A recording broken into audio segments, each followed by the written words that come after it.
विद्यार्थियों, पिछले लेक्चर में अपन ने ड्यू पॉइंट नियंत्रण मानचित्र और क्रियाशीलता या पूंजी के उपयोग का विश्लेषण विस्तार से किया था और अपन ने समझा था कि किन फॉर्मूलों से इसके बारे में जानकारी प्राप्त की जा सकती है।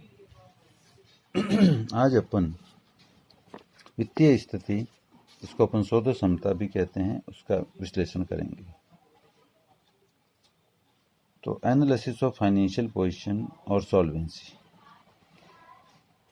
देय तिथि पर संस्था द्वारा लिए गए ऋणों का भुगतान करने की क्षमता के बारे में जानकारी प्राप्त करने के लिए वित्तीय स्थिति का विश्लेषण किया जाता है। अर्थात आपने जो लोन लिया है उसका आप टाइम पर भुगतान कर दोगे, उसकी क्षमता भुगतान करने की है कि नहीं समय पर, उसकी जानकारी प्राप्त करने के लिए वित्तीय स्थिति का विश्लेषण करते हैं।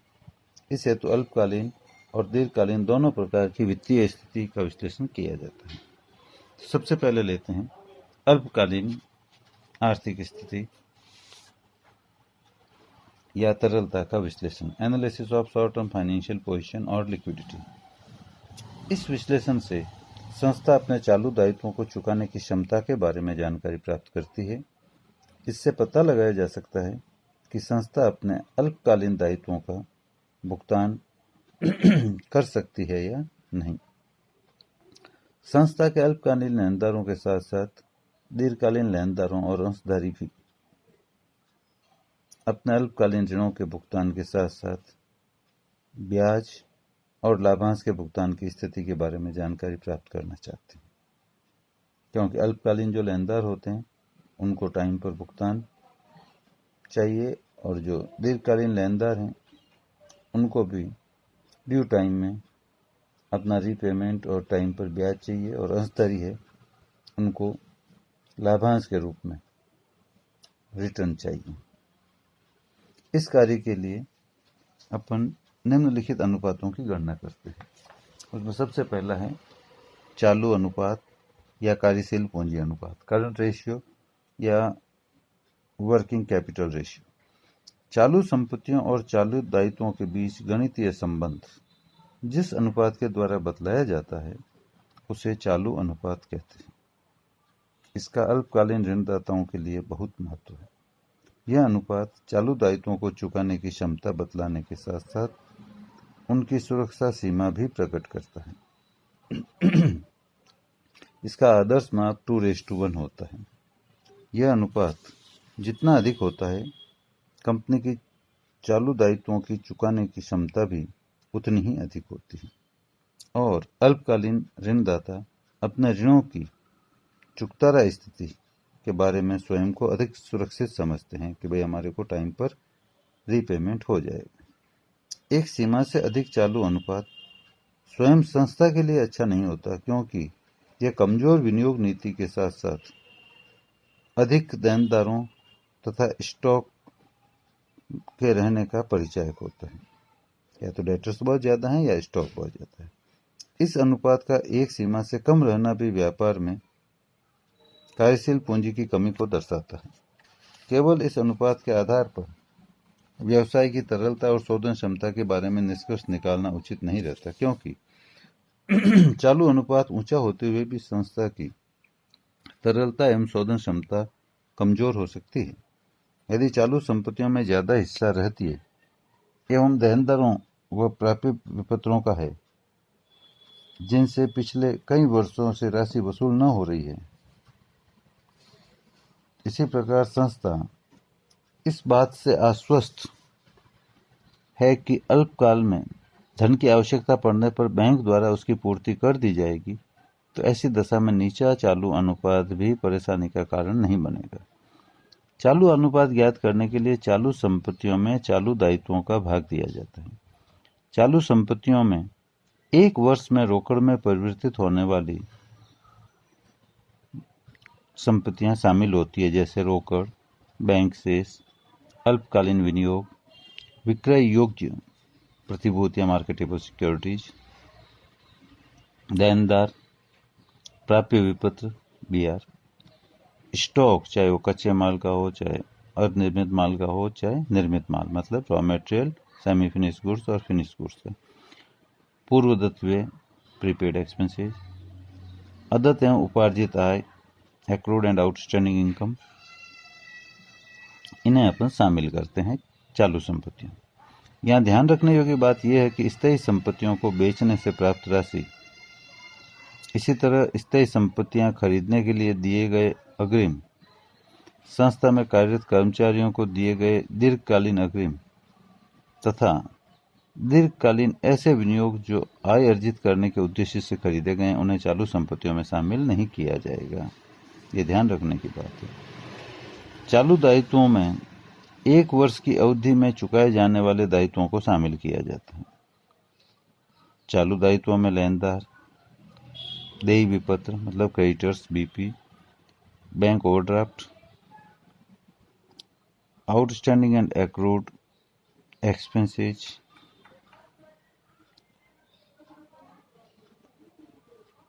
Income tax payable, provision for income tax, short term loans, unearned income और अनक्लेम डिविडेंड और प्रपोज डिविडेंड को शामिल करते हैं।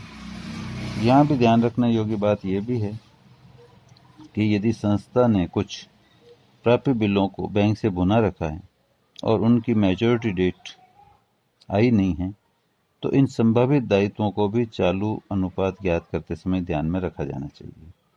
यदि संस्था ने चालू संपत्तियों के लिए कोई आयोजन या संचय बना रखे हैं, तो चालू अनुपात ज्ञात करते समय उन्हें चालू संपत्तियों में से घटा लेना चाहिए। अब चालू अनुपात ज्ञात करने का फॉर्मूला, सबसे इंपॉर्टेंट अनुपात है current ratio.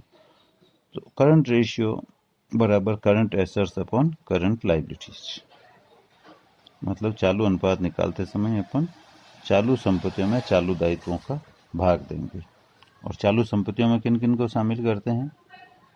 Cash and bank balance, short term investment, marketable securities, debtors, BR, stock, चाहे रॉ मटेरियल का हो, चाहे सेमी फिनिश गुड्स का हो, चाहे फिनिश गुड्स का हो, उसके अलावा prepaid expenses, outstanding and accrued income.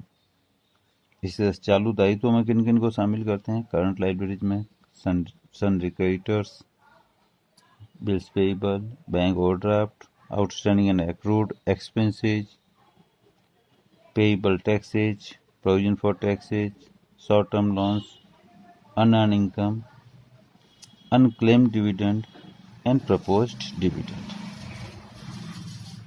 इसके बाद अपन लेते हैं तरलता या त्वरित अनुपात, लिक्विड और क्विक, या जिसको एसिड टेस्ट रेशियो भी बोलते हैं। किसी व्यापारिक संस्था के दायित्वों के तुरंत भुगतान करने की क्षमता के मूल्यांकन के लिए इस अनुपात की गणना की जाती है। यह अनुपात तरल संपत्तियों और चालू दायित्वों के बीच पाए जाने वाले गणितीय संबंध को बतलाता है।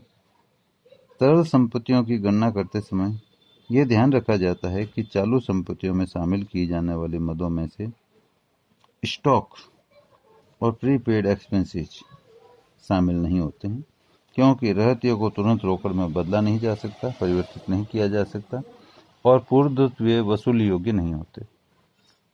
इस अनुपात का जो आदर्श माप है वो 1:1 है। इससे कम या अधिक होने के लाभ और सीमाएं वही हैं जो चालू अनुपात में अपन ने डिस्कस कर रखी हैं।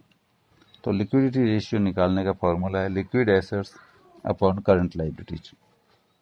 हमारे कुछ विद्वान तरलता अनुपात ज्ञात करते समय चालू दायित्वों के स्थान पर त्वरित दायित्व, क्विक लायबिलिटीज काम में लेते हैं। क्विक लायबिलिटीज निकालने का फॉर्मूला है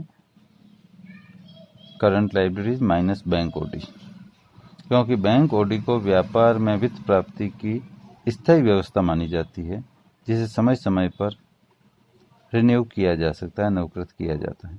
परंतु हम इससे सहमत नहीं हैं, क्योंकि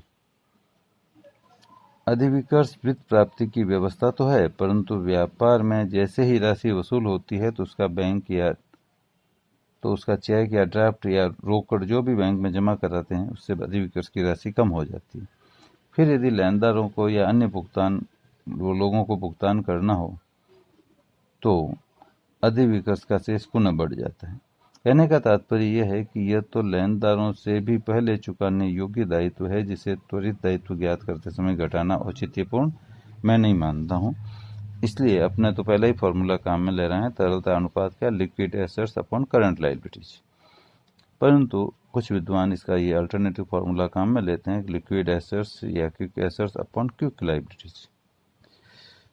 इसके बाद तीसरा अनुपात है रोकड़ स्थिति या पूर्ण तरलता या अति त्वरित अनुपात, कैश पोजीशन या एब्सोल्यूट लिक्विडिटी या सुपर क्विक रेशियो। यह अनुपात अधिक प्रचलित नहीं है, परंतु व्यावसायिक तरलता का अत्यधिक सूक्ष्मता से मूल्यांकन करने के लिए इसकी गणना की जा सकती है। इस अनुपात की गणना करते समय रोकड़ और बैंक शेष में विक्रय योग्य प्रतिभूतियों को जोड़कर उनमें तरल दायित्वों का भाग दिया जाता है। तरल दायित्वों की गणना करते समय चालू दायित्वों में से बैंक अधिविकर्ष की राशि यहाँ घटा दी जाती है, क्योंकि इसका शीघ्र भुगतान करने की आवश्यकता नहीं होती है। तो अति त्वरित अनुपात या सुपर क्विक रेशियो कैसे निकालते हैं, उसका फॉर्मूला है cash and bank balance plus marketable securities, इन दोनों को जोड़ लो और उसमें क्विक लायबिलिटीज का भाग दे दो। क्विक लायबिलिटीज कौन सी? क्विक लायबिलिटीज निकालने का फॉर्मूला है current liabilities minus bank OD, bank overdraft. इसका आदर्श माप है 0.50:1, मतलब 0.50:1। इसके बाद अपन डिस्कस करेंगे दीर्घकालीन आर्थिक स्थिति या शोधन क्षमता का विश्लेषण।